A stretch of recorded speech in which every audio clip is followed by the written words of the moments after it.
Hey everybody, it's time to jump in. Let's do some algebraic expressions. Here we go. Okay, the first thing we looked at with algebraic expressions was just expand and simplify. Can we multiply through brackets and see what we get? Now this is usually not that hard, but it does get really messy. Let's try a couple examples. Here's an example of two binomials. We're used to using the word FOIL, first, outside, inside, last, to remind us what order to do this. So we'll multiply the first things, we'll multiply the outside things, we'll multiply the inside things, and the last things. I like to think about this personally as multiply everything in the first bracket by everything in the second bracket. Okay? And that way it doesn't matter how many things are in there. It could be a binomial, a trinomial, or more. Okay, so 2x times x is going to be 2x squared. 2x times 6 is going to be 12x. Negative 5 times x is going to be negative 5x. And negative 5 times 6 is going to be negative 30. Okay. Now let's collect our like terms. Like terms have to have the same variable to the same exponent. So we're going to have 2x squared. That can't change because that's the only x squared term we've got. We're going to have 12x's and take away 5 of them. We're going to end up with 7x, and we're going to end up minus 30. Okay, so that is expanded and simplified. Next, we've got, look at this guy. This is going to be a big mess. So let's put a line down there. I'm going to give myself lots of room. I'll start by expanding out this binomial times another binomial, and then I'm going to multiply this one out. X minus 2 times itself. So 3x times 4x, we're looking at 12x squared. By the way, pause the video, try this out on your own and see how you do. And then start it up again and have a look at my work. See if you can catch, see if I make any errors on this, because they are easy to make. You got to go carefully. Minus 15x minus 16x plus 20. Okay, that's the expanding out that first set of binomials. Now our next one. I'm going to have x times x is x squared minus 2x minus another 2x plus 4. Whew. Okay, time to collect my like terms. I've got a 12x squared and an x squared. That's going to be 13x squared. I've got minus 15x minus 16x, so that gives me minus 31, 32, 33, 34, 35, minus 35x. And then my regular numbers, I've got plus 20 and a 4 to make 24. So now I've simplified as much as I can. Expanding and simplifying. Okay, moving right along. Let's have a look at factoring. A couple kinds of factoring. We've got common factoring. That's always the first one we look for. Then we've got some special cases. We've got difference of squares, and we've got perfect square trinomial. Then we've got simple trinomial and complex trinomial. Let's just do some problems and let's have a look at all of those different kinds of examples. My first one, it's not a trinomial, doesn't have a minus in between. Let's just see if we can common factor. That's where we should always start anyway. I can't divide, say, a 9 out of each of them, but I could take a 3 out, and each of them has at least a y and at least an x. So 9 divided by 3 is 3. I divided the y out, and I divided one of the x's out. So one x is left over. 30 divided by 3 is 10. I divided the x out, and I divided one of the y's out. That's as far as I can go with it. Can't factor anything else out, so that was just common factoring. Let's try our next one. Again, good to pause your video. Try these first, and then see how you do. I can common factor. I can common factor out a 2. I don't think I can take anything bigger out. Let's just try that. So I got 50 divided by 2 is 25. And 32 divided by 2 is 16. Aha! I think I got something going on here. I think this is a difference of squares. I got a perfect square here, 25x squared. I can take the square root of that. And I've got 16y squared. I can take the square root of that. And I've got a minus in between them. I know with difference of squares, I'm going to have a plus and I'm going to have a minus in each bracket. Now the square root of 25x squared is 5x. And the square root of 16y squared is 4y. So that was a difference of squares. The difference is the minus sign, and it was a minus sign in between two terms that I can take the square root of evenly. Cool, that's as factors as I can get it. common factoring, and difference of squares.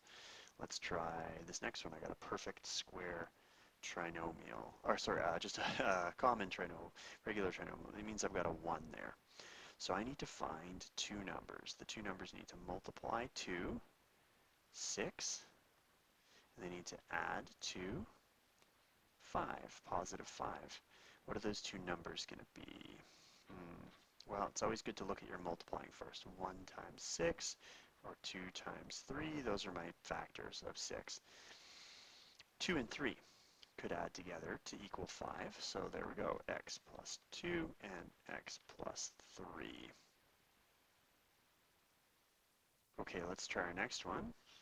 This one is going to, I can't factor anything out. I can't common factor anything out. So this is going to be a complex trinomial. So let's try it out. We're going to find two numbers. They're going to multiply to 3 times negative 4. So multiply to negative 12. And they're going to add to negative 11. I notice those are within one of one another. That usually means I've got a 1 and something else, right? So what are my options here? 1 times 12, 2 times 6, 3 times 4. Those are my possible factors that could multiply to 12. And it's got to multiply to negative 12, so one of them has to be negative. And since the number they add to is negative, the bigger one should be negative. Aha, I bet it's negative 12. So 1 and negative 12. That's going to multiply to negative 12 and add to negative 11. So let's decompose my center term into those two pieces. Remember, factoring is just the opposite of expanding, right? Okay, so here we go. Let's decompose it. So we're going to end up with 3x squared minus 12x plus 1x, so just x minus 4. Now let's do a little factor by grouping. I'll take these two first terms and these two later terms. And it wouldn't have mattered where you put, if you put the negative 12x plus x or plus x minus 12x, either of those would have worked out the same. Let's common factor out a 3 and an x, so that's going to leave me with just an x here, and a minus 4. And then this next one, let's just factor out a 1, so we'll be left with x minus 4. Aha! That x minus 4 appears in both cases. Let's factor out, common factor out the x minus 4. So I'm going to have taken x minus 4 out, and my first term has a 3x left over, and my second term has just a 1 left over. And I could check that by multiplying those two binomials together, multiplying through the brackets, do FOIL, and see if I end up at the same place. If I do, I've factored correctly. There's my complex trinomial. Let's see what else we got for factoring. Go ahead and pause the video and give this a try right now. Okay, so I'm going to start with, let's change colors just for fun. Let's start with this one, because I can tell this is a perfect square trinomial. How can I tell? Or at least I think it is. I can tell because I can take the square root of that, I can take the square root of that. Square root of this one would be 7x, and the square root of this one would be 4. And then the center one should be 7x times 4 times 2. So does it work out that way? Yeah, it does. 2 times 7 is 14, times 4 is 56. So yes, this is a perfect square trinomial. So let's get rid of that. And this is going to be a nice, easy one. Perfect square trinomial, I'll just say, okay, it's going to end up looking like that. And I'm going to take the square root of my first term, it's going to be 7x. Square root of my last term is going to be 16. And now to decide what sign to put in between, I'm going to look at the sign here. It's a minus, so it's got to be minus like that. So 7x minus 16 squared. If you expanded and simplified, you'd get back to where we started. Okay, our last one is another another complex trinomial. That's what I'm trying to say. So we're going to find two numbers that are going to multiply to 12 times 2. So multiply to 24. And they're going to add to negative 11. So here's something I noticed right away. They're multiplying to a positive number. and they're adding to a negative number. That must mean both numbers are negative, because otherwise that's the only way you get that. To add to a negative number and multiply to a positive number, you need both numbers to be negative. So let's see what my options are. I got 1 times 24. I've got 2 times 12. I got 3 times 8. So that's going to be at 3 times 8. If I make them both negative,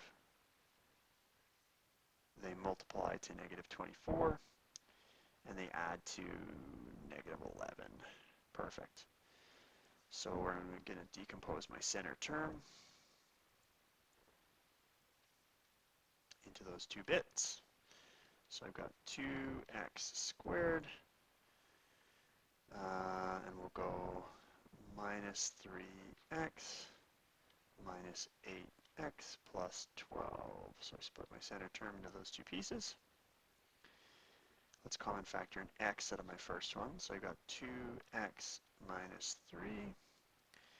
And my second one I can take out a negative 4.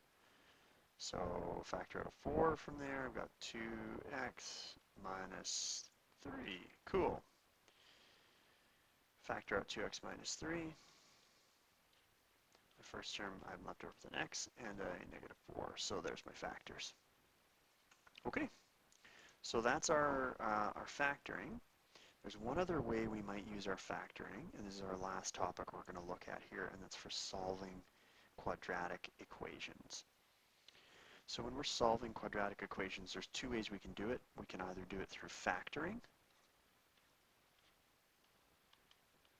So I could factor this, or I can use my quadratic formula. Both of those will work just fine. And what the answers you'll find are sometimes called solutions, sometimes called roots, sometimes called x-intercepts. They go by lots of different names, unfortunately, just to make it extra confusing for you. Part of it has to do with whether we're looking at a graph of something or whether we're looking just at the math and we're not looking at it like visually, we're just looking at algebraically. So let's try a couple of these. Let's try one that's just a regular old solving type, and then let's try one that is is kind of like a word problem-y one. Okay? So for the following quadratic equation, solve by factoring and the quadratic formula. Now it's probably going to be nice and helpful for us to grab this quadratic formula, because this is one of those ones that I personally find really hard to remember if I don't have it in front of me. So I'm going to grab it and shrink it down and just stick it over here for our further use. Let's start by doing factoring. The first thing I know I have to do is I have to get 0 on one side and everything else over to the other side. So let's start by subtracting 5 from both sides. That'll put us at 2x squared minus 9x minus 5 equals 0. Now it's ready to be factored, and we've got the 0 on the right side. Okay, so I'm going to need to find, this is a complex trinomial, I'm going to need to find two numbers, and those two numbers are going to multiply to 2 times negative 5, so that's negative 10, and they're going to add to negative 9. I notice those are within one of one another. So what are my two numbers? It's going to be negative 10 and positive 1. Those are going to multiply to negative 10, and they're going to add to negative 9. So let's split up my center term into those two pieces. I've got 2x squared minus 10x plus x minus 5 equals 0. And again, the order you put those center terms in doesn't matter. It'll work out the same. Let's factor a 2x out of each of these, so we're left with x minus 5. Let's factor a 1 out of this, so we're left with x minus 5. Let's factor out the x minus 5 from both pieces. In the first piece we got a 2x, and in the second piece we have a 1. So I moved kind of fast, but we've practiced lots of factoring, so I want to move kind of quick there. Okay, so now here's what we say. We say to ourselves, self, I recognize this. For things to multiply together and be 0, one of them, at least one of them has to be 0. So either that one is 0 or this one is 0.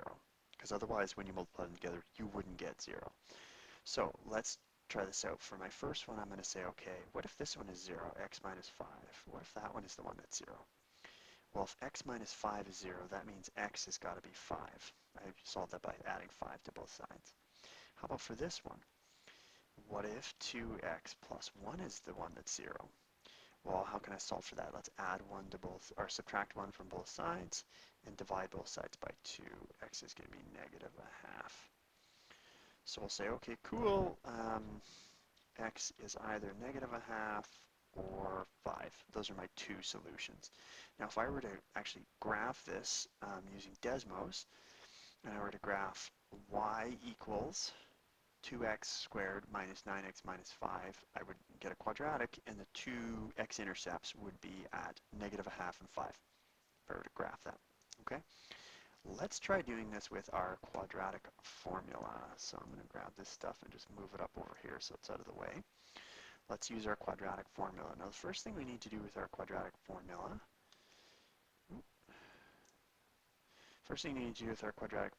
is we're going to need to identify our a, our b, and our c.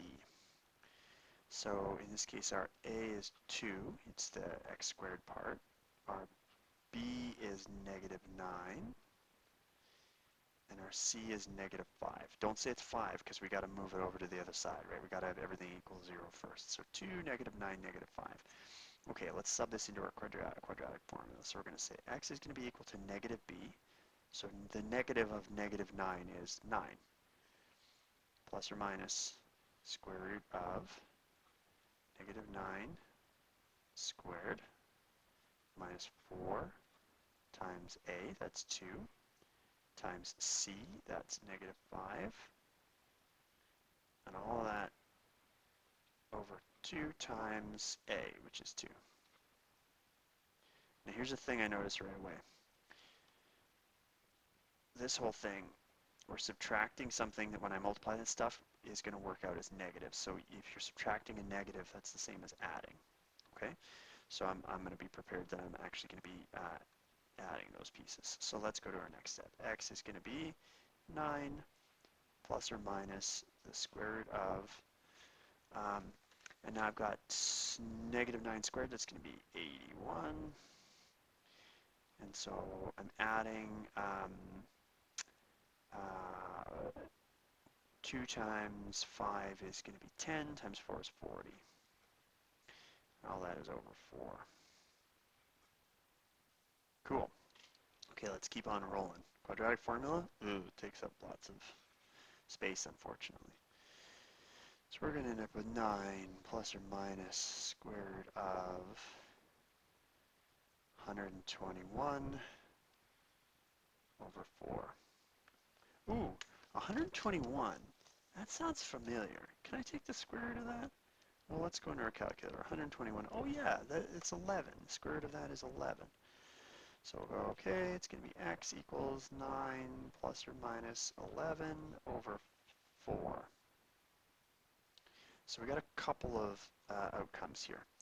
Our first one is that x is going to be equal to 9 plus 11 over 4. Right, 9 plus 11 is 20, divided by 4 is 5.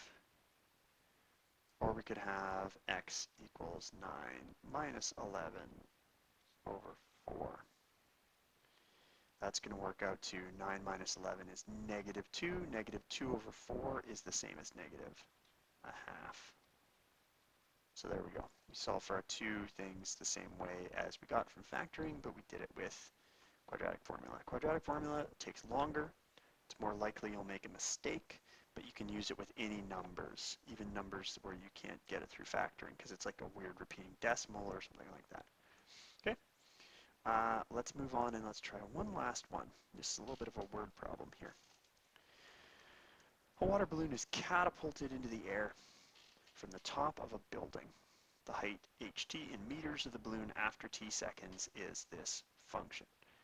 ht equals negative 5t squared plus 30t plus 10. Now, those of you that have taken physics, you might recognize this as the formula for accelerated motion in Earth's gravitational field. it looks a little different because some of the numbers have been plugged in that normally you wouldn't start with the physics formula. But this is just a formula that tells us how high something is based on time and based on its free fall. Now, we know that the water balloon, here's the top of our building, right? And the water balloon is going to be catapulted, so it's going to go like up like this and then back down. So I'm actually going to skip the domain and range part. I didn't want to do that. I just want to do when it's going to reach a height of 30 meters. Chances are it's actually going to reach a height. Now we're talking off the ground, right? So let's say this is 30 meters right here. It could actually reach 30 meters twice. On the way up, reaches 30 meters, and again on the way down it reaches 30 meters. It's very possible, and that's why we're likely to get two solutions for this, because it's actually going to be at 30 meters twice. Things falling through the air go through projectile motion, which is a quadratic. So anything, a thrown football all the way to a space shuttle, anything moving in gravity moves in a quadratic shape. So quadratic formulas we use for anything that we're doing with gravity, which is basically anything that's moving on Earth that doesn't have any external force on it besides gravity is going to be a quadratic. So this is really useful for any kind of motion in gravity. We need to know quadratics to be able to do this stuff. Okay, so let's actually do some solving. I'm going to erase here to give myself a little bit of space. Let's get my big eraser out here. There we are. So here's how I'm going to tackle this. It says I want to know when the time when the height is 30. So I'm going to take this equation right here. And for height, I'm going to substitute in 30. And then I've got the rest of my equation, right? I'll just write that out.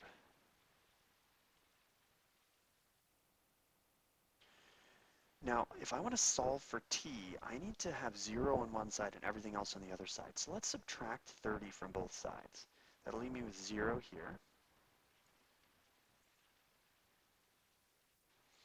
And if I subtract 30 from here, I've got 10, subtract 30, that's going to leave me with negative 20. Now what I've got is a quadratic that I can solve. I need to solve for this quadratic. I need to figure out something, so I need to factor this, okay? One thing you could do is you could factor out a negative 1.